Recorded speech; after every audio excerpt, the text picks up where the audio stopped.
Sportskeeda Wrestling. Bryan Danielson is a human dragon. He bleeds in front of his own family. Wow, I really retained the note there.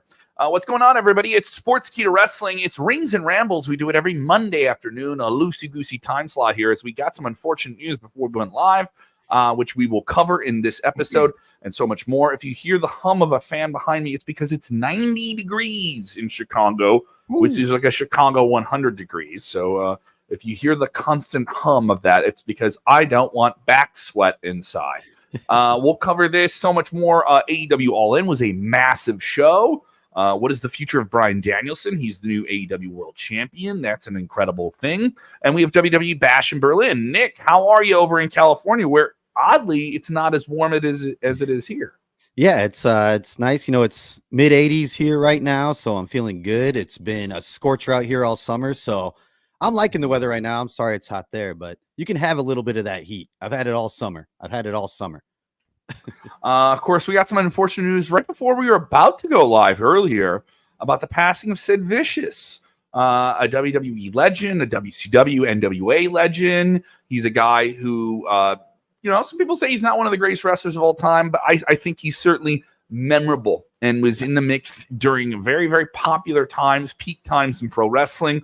This is a guy who, sometimes you say this out loud to long-time diehard fans, he headlined 3 WrestleManias. Yeah, or at least 2, I believe. He was WrestleMania 8 was him and Hogan, and WrestleMania 13 was him and The Undertaker. Obviously, a lot more people remember some other matches on those shows and different things with him. An unfortunate injury where his leg snapped in the ring, which was crazy. He was a part of some big moments in WCW. He was part of the Four Horsemen. A very, very, very fulfilling career in retrospect when you look at the stats and the things he accomplished. What's the latest on that? That news kind of broken by TMZ shortly before we went live today. Yeah, it's just, unfortunate. Rest in peace to Sid Vicious, Sid Justice. He passed away at the age of 63 due to a long battle with cancer, which you never like to hear. Cancer is just a terrible thing in this world. But yeah, rest in peace to a great wrestler. I remember him as a kid, Psycho Sid. He was an intimidating figure. I had a master, ruler of the world. Yeah, so that worked, dude. It was so simple, it was so simple just to have him do that. And there's some botchamania things you can look up, but I think you can look at those kind of fondly now and just remember a funny moment with him. Really was a guy who could play a handful of notes pretty well. Real big dude, legit 7-footer, legit 7-footer guy. Was a part of some big moments in WWE, part of some big moments in WCW. But the tune with him was always he was never a lifer with pro wrestling. I'll come and do it when I want to do it. Right. It was kind of the motto with him. And it's okay. Not everyone has to be as gung-ho as everyone else about it. That doesn't mean they can't come in and have a great job and have a great performance, right? Right. And, he was kind of alluding to before his death that he was hoping to get into the Hall of Fame. Do you think he's Hall of Fame worthy? I don't know. He's one of those names where you kind of run down who's in the WWE Hall of Fame.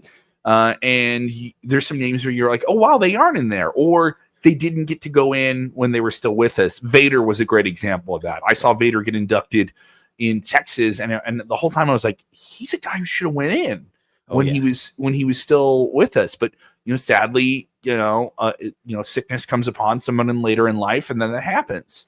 And I also think for the younger fans, it's now they want to see names from like the early 2000s or the 2010s go in that made their mark.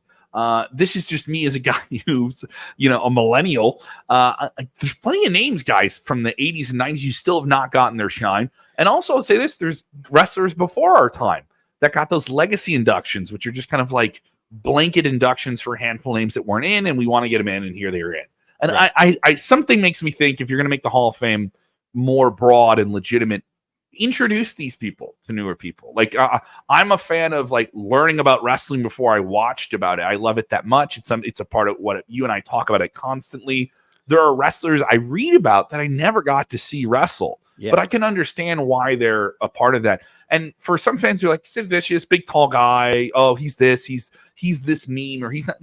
No, like if you limit somebody to that, that's just a short attention span thing. So remove yourself from the algorithm and the feed and the 4 inches from your fingers type thinking. and understand this is a body of work. This is somebody who achieved something and got to be an attraction. And I think with the Hall of Fame, it should be more humanizing and less dehumanizing, because it's about honoring the person who was the character. You know what I mean? Sid Vicious, Sid Justice was this guy. He portrayed this guy, and then had to go off and be a guy who had a family and everything like that. I think that should be a lot of what you think of with the Hall of Fame. And I think there's a lot of names that I think objectively, generation to generation, we should look at more. And if he does get inducted, it'd be unfortunate, the timing, certainly deserving. So I'll say that, because there's some guys in there, people are like, how's that guy in there? That guy shouldn't be in there, and I think that kind of happens with any sports Hall of Fame, though, too. There's baseball players and football players. People are like, how did that guy get in before this person? And, I'm a big Bears fan. You and I are big Bears fans. Mongo McMichael is battling. He was a part of the 85 Bears that won the Super Bowl. He was big in wrestling, made the jump over to pro wrestling in WCW. He's battling a very, very serious illness. And so there was a big, big push to have him inducted in the Hall of Fame before he passed away. And thankfully that was able to happen. It's very unfortunate that this didn't happen for Sid and his family. But I didn't hear rumblings of them wanting that to happen. Like there wasn't like a push. For some guys, it's kind of become that now, where you want someone to have that at some point in their life. Mick Foley was trying to do that for Vader before he passed away. And now there's been a lot of talk of that happening with Lex Luger, who battled a very serious injury that some people think came from wrestling. And he's not clear about it. He woke up one day and he started to have paralysis, and it spread on his body. He was able to live in a life and be healthy and have a life and find a prosperity with a handicap, but he's not physically, he's a different guy. But mentally he's still there. Lex Luger, he said, if I get inducted, I would love to come out, and I know I can make a few steps to the podium. And this is a guy who lives in a wheelchair. Come on, that's an inspiring thing to see. It's an inspiring thing to see. So definitely. I want to hear from fans. People saying go Lions. Yeah, you're wearing your Lions hat. Yeah. Football season's starting up here. What a hell of a show All In was. Don't worry, we're going to be talking about All In here in a minute. What's the future of Bryan Danielson and all that. I want to know your take on All In. We're going to be talking about Bash in Berlin as well. We'll get that in today's show here. Oh, yeah. We'll talk about the Sid return. People saying recipe Sid Justice, Sid Vicious. Did you know him? You knew him as Sid Vicious, right? You didn't know him as Sid Justice. I knew both. Right. I did know him as both, and Psycho Sid is mainly what I called him as a kid. I was just always they had to misspell Psycho Sid so they could get the trademark. Yep. Yeah. So, dude, those power bombs were vicious. Man. They were Sid Vicious. People talking about Horseman Sid. They liked Horseman Sid, when he was in the Horseman. Yeah. We'll get into it.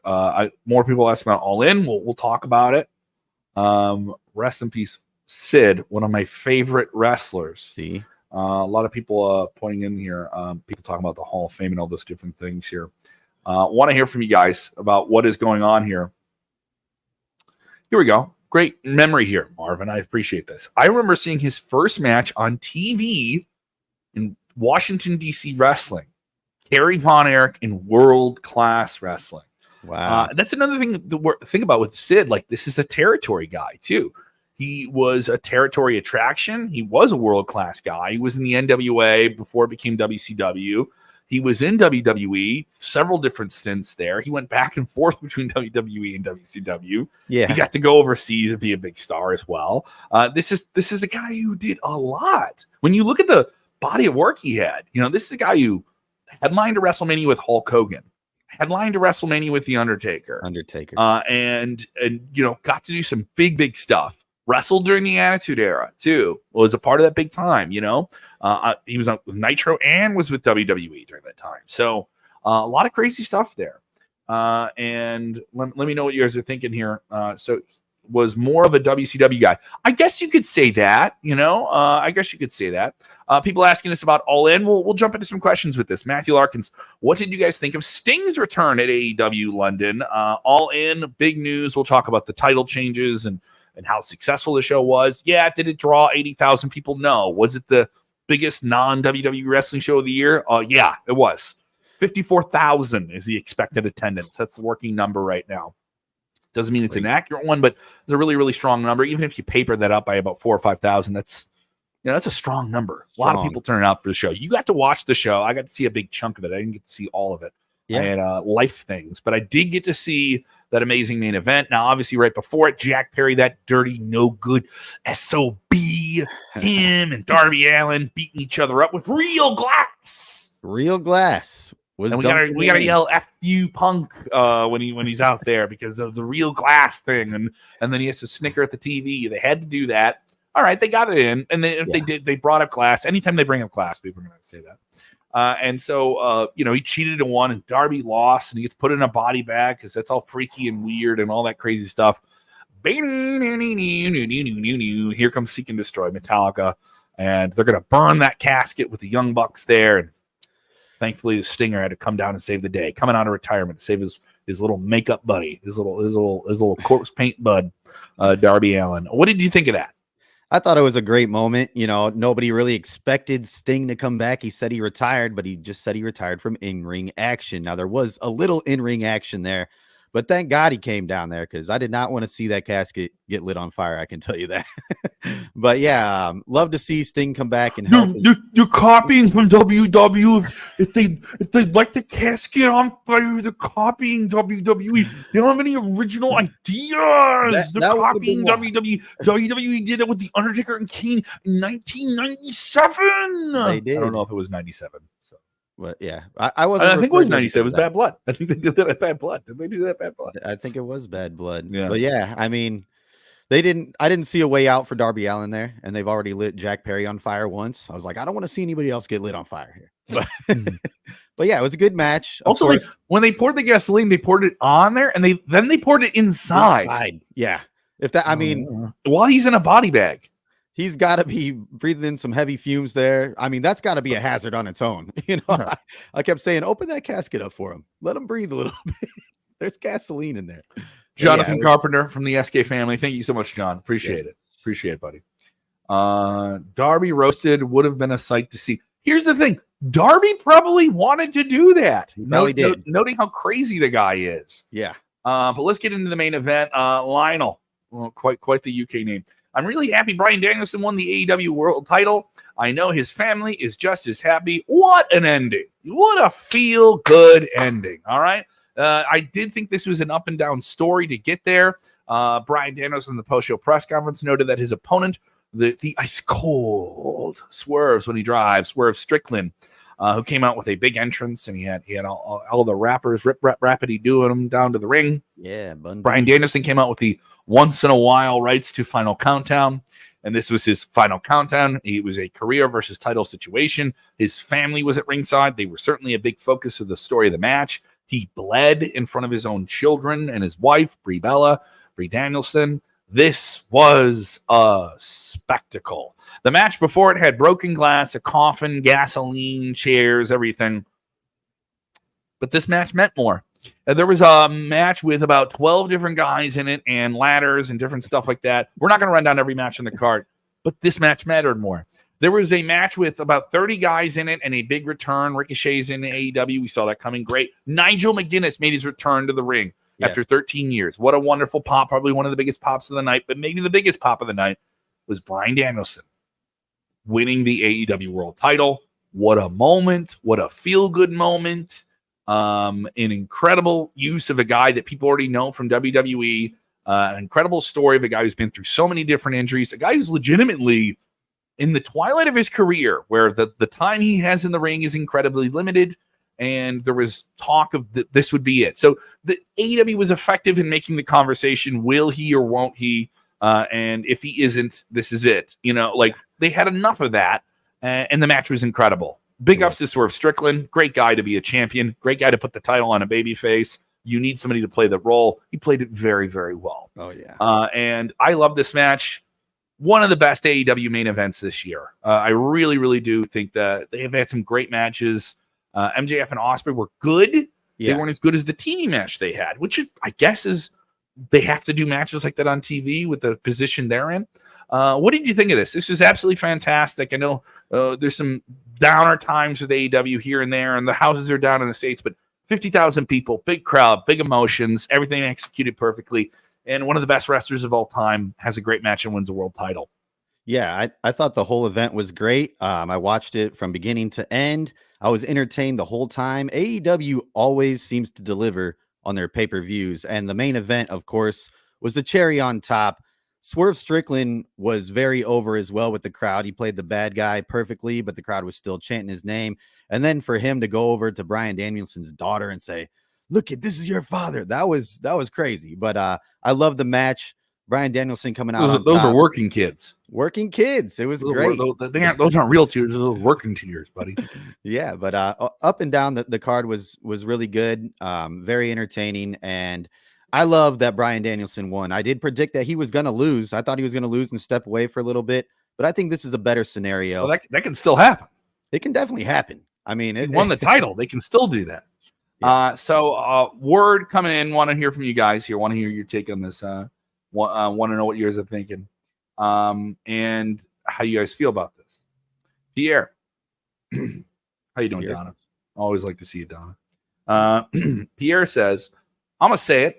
Bryan Danielson is one of the GOATs of wrestling. You're goddamn right. Yeah. You're goddamn right. You know, I mean, this is a guy, if we only get to see him for a little bit more, it's special, you know, the same way you had Sting send off. I mean, Sting's not going to be wrestling again, you know. This was special.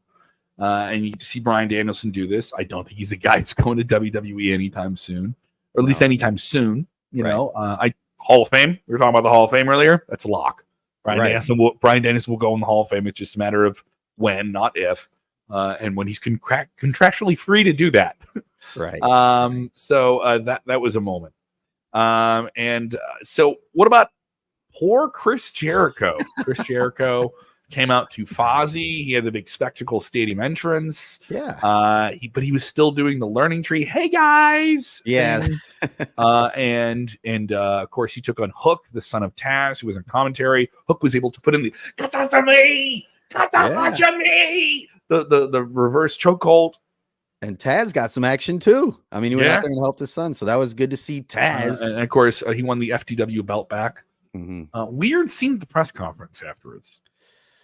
Where Hook is doing the press conference and he's playing it, you know, like, yeah, that's the way I feel about it. You know, like there's those short answers. Someone like in the press pool, I'm not going to say who it is because I feel like I'm going to get more attention on it. Basically said the title was a joke, like it isn't like a real title, and like Tony and him and Hook were like, yeah, what? like why did you do that? Yeah, but so that was a weird scene. But other people saying that Jericho got crapped on during this. No, I think Jericho did business. He's had the title for a long time for that title. And they wanted to have a fun mid-card moment. They had some big moments there. That's what they were going for. People bringing up also the post-show press conference with Saraya. Oh, yeah. She went off on people. Of course, she wasn't featured. She was featured in kind of like little tiny segments here and there type things. But she got very mad that Jamie Hayter got to have a moment with the UK crowd and she didn't. Yeah. But of course, Saraya still has her whole group with her, so maybe she's not going anywhere clean. Frank NYC bringing this up. Mercedes Moné beat Britt Baker clean in the middle. What did you think of that match? You know, I'm not going to crap on the match, but out of all the matches, I think that one was the most underwhelming to me. It was still a good match, but if I had to give my least favorite of the whole card, it was probably that one. For no specific reason. I think there was just a bunch of more action in the other ones. Mercedes Moné did pin Britt Baker clean in the middle of the ring. So, yeah, she's the champ. But that one had to be probably my lowest match on the card if I had to rate it.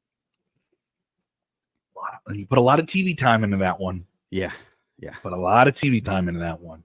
Eek. Other people saying it was the worst women's match on the card. Of course, the other big women's match was Toni Storm dropping the AEW Women's World Title to Mariah May.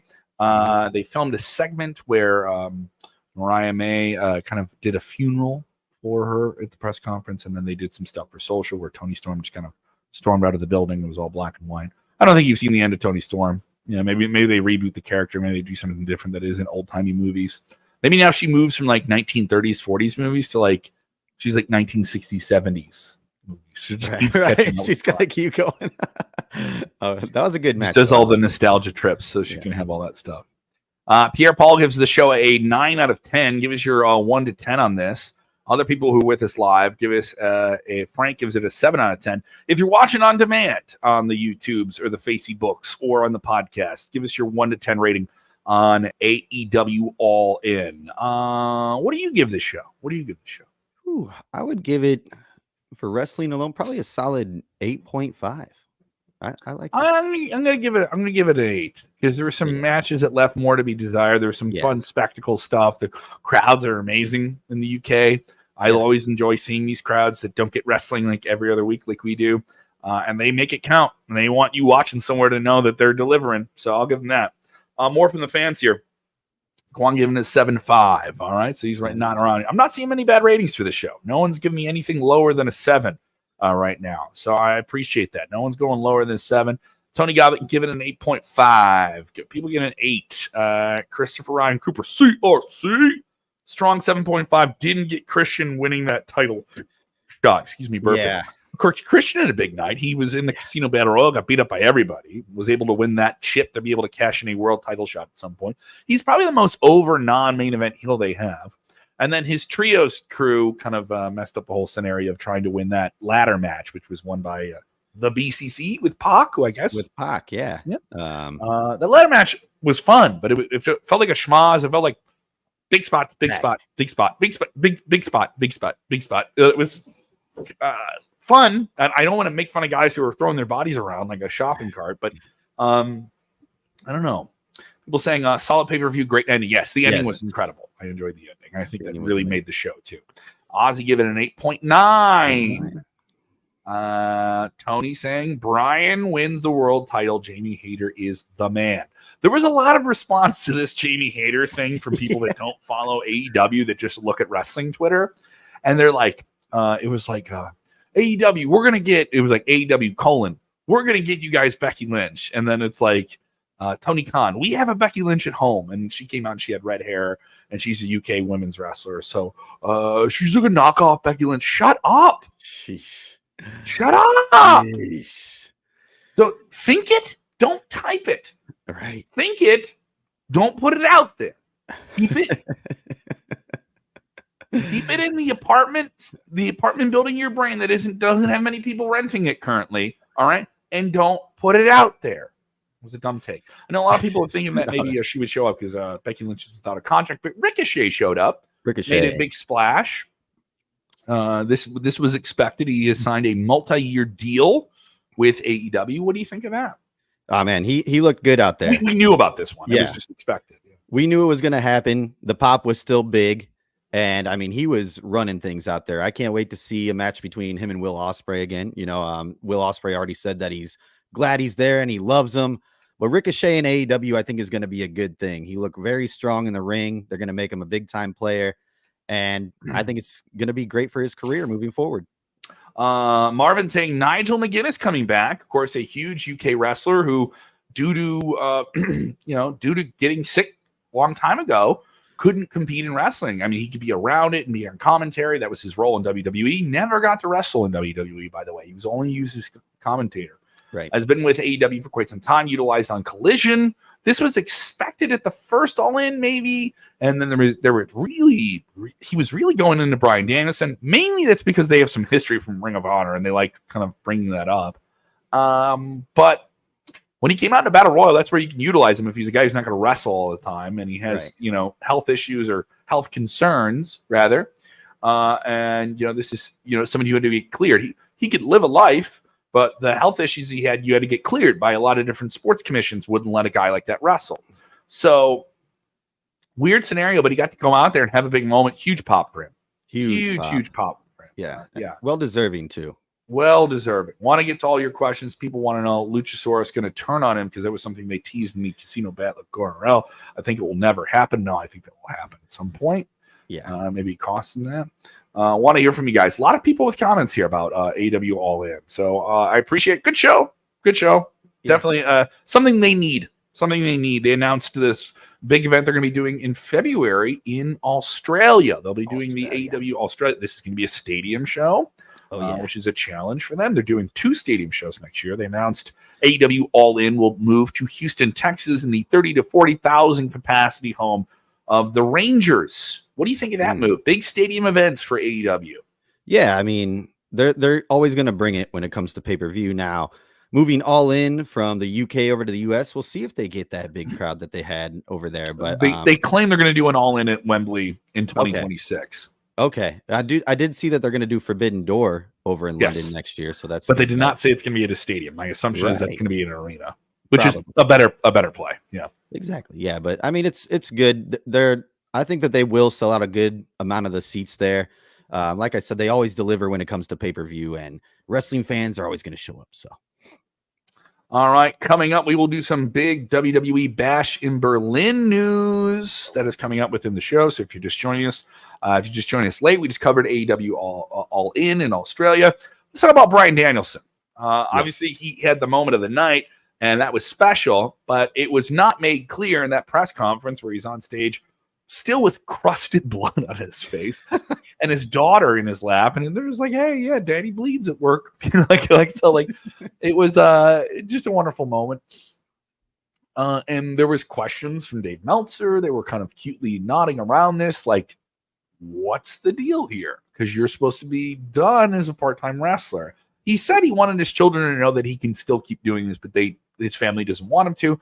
He's made it clear he does need to get some medical procedures done on his neck, which are concerning, and that he was banged up. And he's a guy, I don't think he's a guy who's never not going to be banged up with the amount of injuries he's been through. This guy was forced into retirement, came back, he was a guy who had the world title at WrestleMania 10 years ago, only had to drop it because of injury. Came back, injured again. So those have been real problems. This is a guy who's gone through multiple concussions, neck problems, nerve damage. I saw him dislocate his shoulder. I saw him get I saw these things live. I saw him get a broken orbital bone. Like this is the guy who's been through a lot before he ever made it. He was dinged up, to say the least. So he's saying your retirement's there. He's loved in AEW. I think Tony Khan will do whatever it takes to get him to stay. As long as he can and make him comfortable. But I also think he's a guy who will do what he wants to do. Like, he kind of made that clear. When he left WWE, he could have stayed there and made a lot of money and wrestled less and stayed a bigger name for them, and like a Randy Orton. He could have been in that slot. So I don't know. It's very interesting to say what's going to happen. I'll say this: I don't see him going to WWE. If he does like a part-time thing, I think he'll stay with All Elite Wrestling. I agree, and I think that they can do that with him, even with the strap on him. Have him appear a bunch on TV, have him talk, work those angles, just give him a match here and there. And I think that will be the best solution for him, and I think that's where they're going to go with this. But like you said, he could walk away at any time. He is not injury prone, but he's got a lot of injuries. And I think that's why he's one of the greatest ever too, is he'll put his body on the line for the love of the company, and he'll go out there and stay in the match with a dislocated shoulder and make it work. But, I do see him being on screen a bunch, just not wrestling as much. Great comment here from Chris Dannenberg. How cool to have another company draw 50,000. Sting felt cinematic. Swerve and DB told a great story. They did. It was a great match, by the way.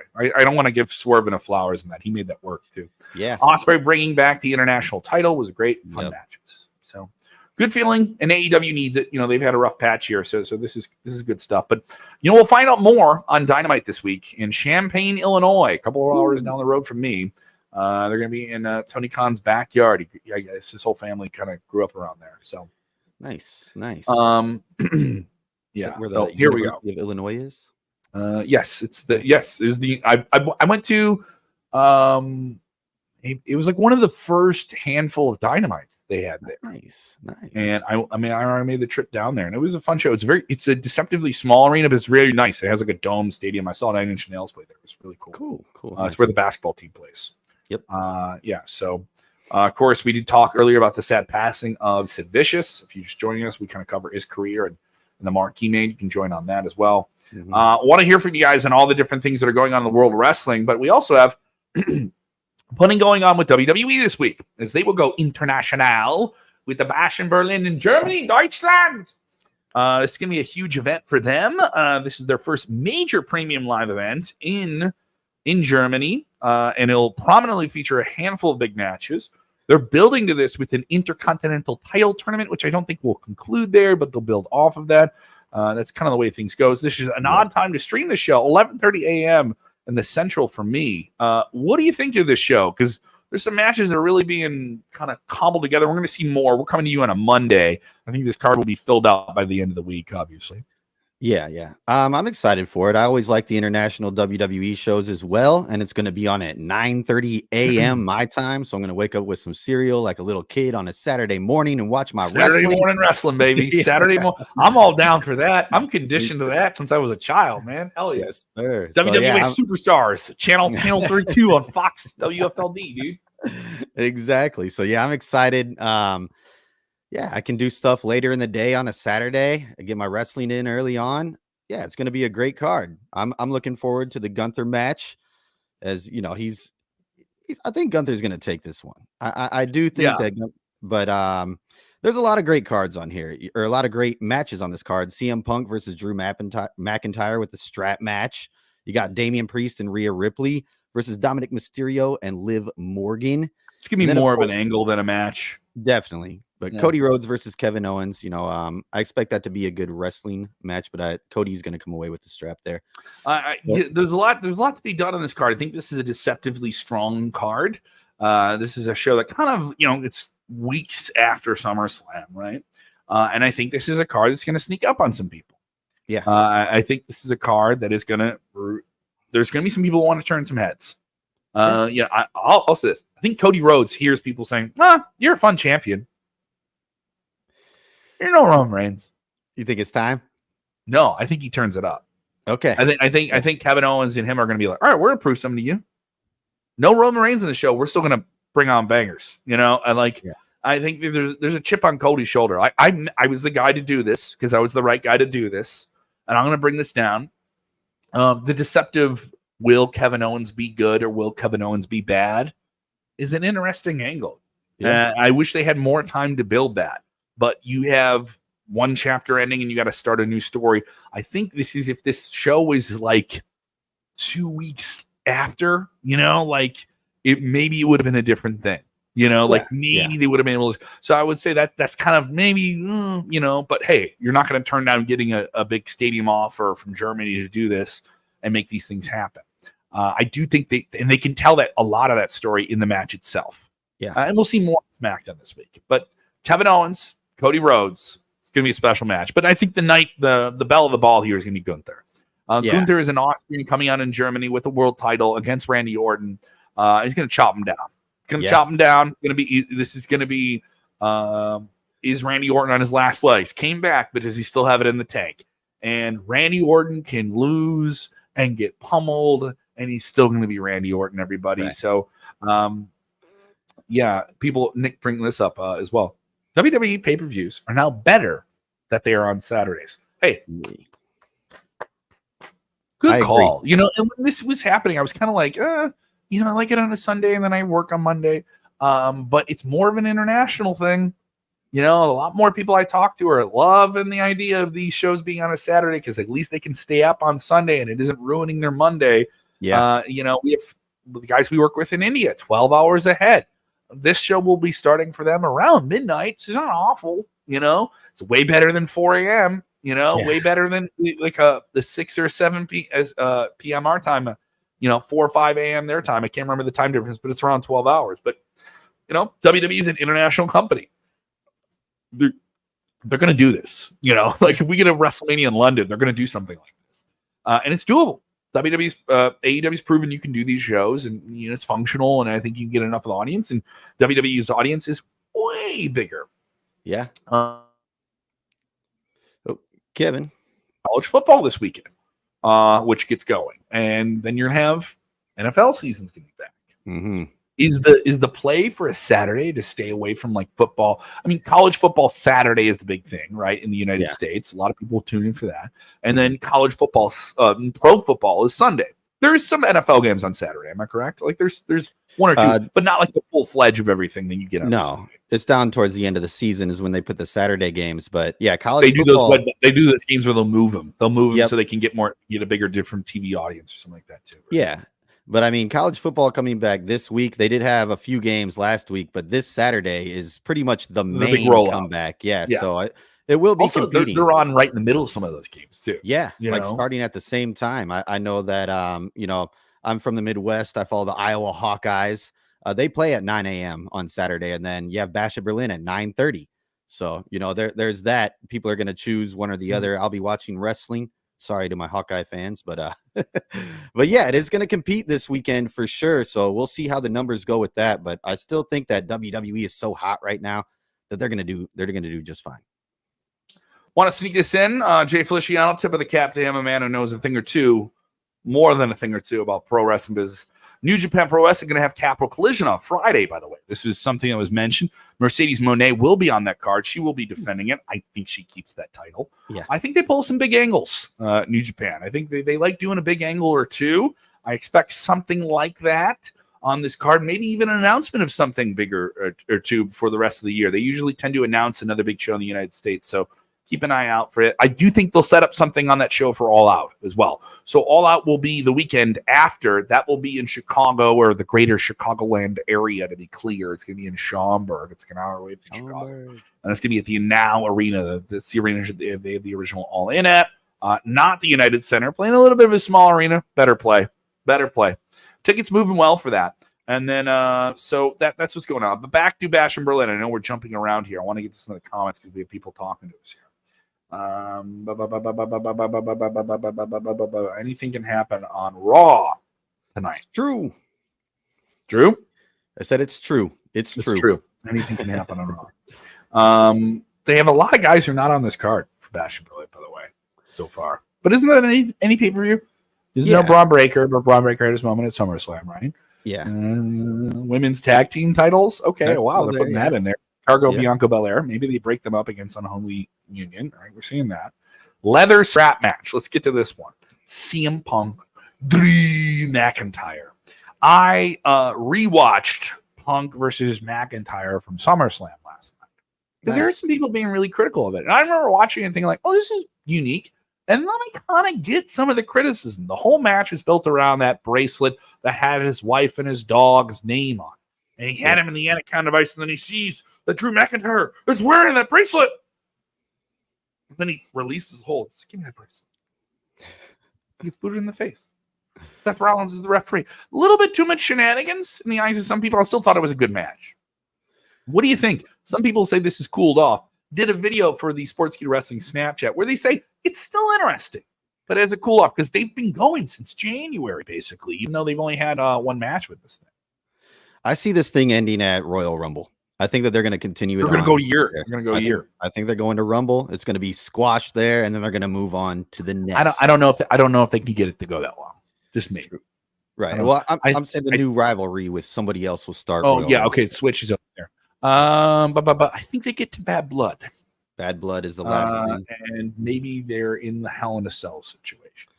That would be the way to end it.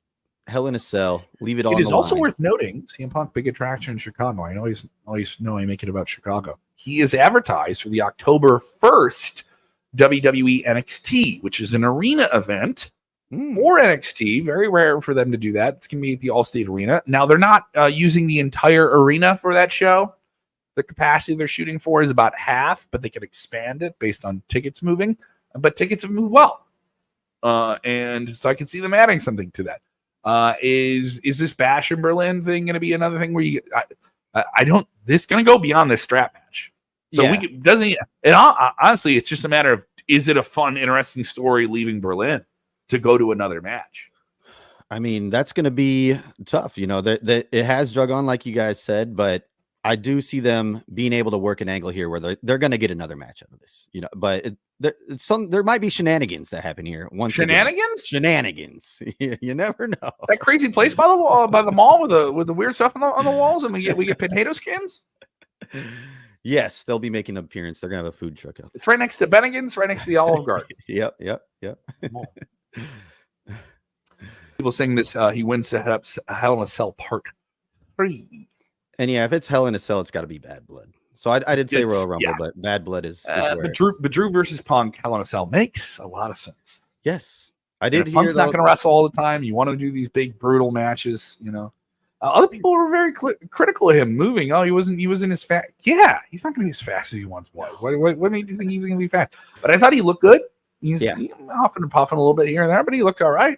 You know, I thought he looked a lot better than he did when he came back in the Royal Rumble. Rumble's hard though. Rumble's really people enjoy seeing a name they know come back and they haven't been in the ring in a while, and they come back in the Rumble. And I've talked to people who've done those spots.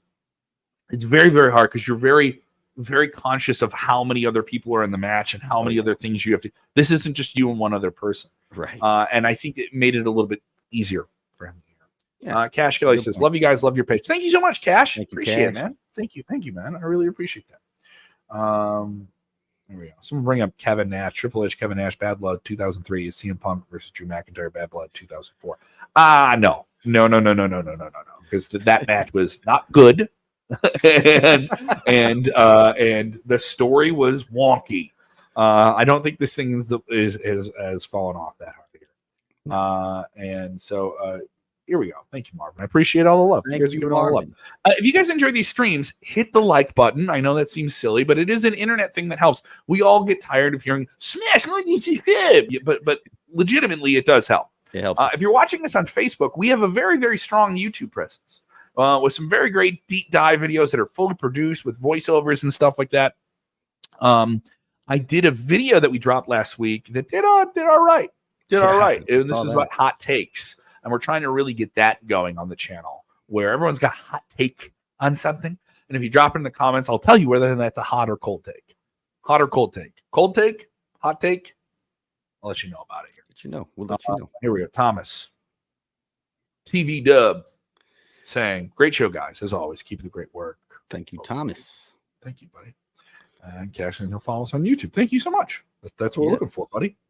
All right, so that'll do it for us today. Bash in Berlin, we'll have a lot of content leading up to that. Also, it's not just Sportskeeda Wrestling on YouTube, but Wrestle Bitch. Every Monday night, Vince Russo brawl right after Monday Night Raw. And you can also enjoy Unscripted, our weekly Q&A show with Dr. Chris Featherstone and special guests. We also have the Wrestling Time Machine with Bill Apter and Teddy Long joining them as well. Special interviews we just dropped recently with Nick Wayne from AEW, Rhea Ripley from WWE, the Hulkster. Oh boy, that was recorded before all that stuff went down recently with him. So you can go check all of that out right now over on WrestleBinge. Plug. I will be busy on the radios this week. I will be on Q101 every night this week. Every weeknight this week. So you guys can listen to that anywhere. That is at Q101.com. So give that a listen. Some big stuff going on in the world of music. You heard about the stuff that's going on in the world of music this week, bud? What's going on in the world of music, man? Let me know. Linkin Park has a counter. They have a countdown to an announcement that will fall on the 28th, I believe. And it is counting down, and it lines up with the announcement of several major music festivals around the world. So Linkin Park lost their singer Chester Bennington in 2017. There's been long theories of them getting back on the road with a new singer, a female singer. And then Oasis. Don't look back in anger. Oasis, the Gallagher brothers, don't like each other, and they're going to announce something the same day. Something the same day. So those are big things I'll be talking about on Q101. If you like alternative rock music, go listen to that. What about you, buddy? You're busy with your projects, man. Yeah, I just played a music festival this past weekend, Dry Diggins in Auburn, California. My band is Two Piece. That's TWOPEACE. You can check us out if you want. But then this week, I'll be doing some PA announcing for the local college around here, Folsom Lake College. Just going to be doing some soccer and volleyball, all that stuff. Just trying to use this voice as much as possible. So it's your instrument. Protect your instrument. That's Nicholas. right. Nicholas, do not consume any hard dairy products before performing with your vocal instrument. That's what I've been told many times. Will Miller sneaking a question here and at the end. Why not? Are you both excited for Uncle Howdy versus Chad Gable? This fun, not as interesting when they roll out the Wyatt 6 with this. A lot of hoopla. They didn't get them on the Bash in Berlin card. Maybe this is a last-minute addition to the show, Could like be. this Saturday, right? Yeah, they're good at that. They like to not give away the whole card. They always, I think, add a one or two. There's there. always like a big match that you think would be on the show that they do on Friday, but that always tends to just be SmackDown because it's the day before, you know? But Uncle Howdy, Chad Gable, this will be on Raw. This will be Uncle Howdy's first match. Interesting. Like everyone cares about the over and the aesthetic and those played out words, but it's true. In the presentation and the pageantry and the body slamming burlesque of this character has to be important, and then the bell has to ring. Yep. But the guy you have ringing the bell with you is Chad Gable, and you can do some interesting things. This is going to be a real test for the character. Give me a real test for the character. Definitely. This will be determining what more you can do with Uncle Howdy going forward. Sneaking this one here, Benjamin Kimball. We just did our plugs. We're going to line up here. Ben said, who are the list of people you want to see Ricochet face? Well, now he's in AEW. I mean, obviously the match with him and Will Ospreay, the big Super Juniors match 8 years ago, that's the match that put them on the map. That's the big one I think you have to get to. Ospreay clearing the air, though. There's a lot of guys you got to beat before you get back at me with this international championship. A lot of guys. A lot of guys. I think they will do a handful of spectacle matches with Ricochet doing everything that Ricochet can do to get there sooner than you expect. And I expect Ricochet to be a part of the All Out card. I expect him to have some huge moment that brings it up there. People bring up Ricochet and Pac. Yes, that'd be great. That'd be good. I mean, you get Ricochet and Kenny Omega. If Kenny Omega gets healthy, that's a special. Oh wow, that'd be. What about you, bud? I mean, the ones you just named, I mean, they'd be great. Maybe him and a Hangman Adam Page. We saw a little glimpse of that in the ring there for a second. That wouldn't be a bad match at all. But there's a lot of talent on that roster that would be a great match for Ricochet. So I'm excited to see what they do with him. Yeah, plenty going on there in the world of wrestling. We snuck in your questions there at the end because we're cool. We're cool like that. We did our plugs before it. So follow the plugs, though. All right, check out the plugs. Thank you guys for checking out everything we do. If you haven't done so, hit the like button wherever you're watching the show, wherever you're listening to the show. If you're on the podcast side of things, give us those 5 stars, baby. We need those 5 stars like your Meltzer, like you're just dropping out questions. All right, throw them at us. All right, thank you guys so much. Remember, when watching wrestling, please do the most critically important thing: protect your vocal instrument. That's right. But please do this when watching wrestling. What is that, young Nicholas? Enjoy wrestling. Yes.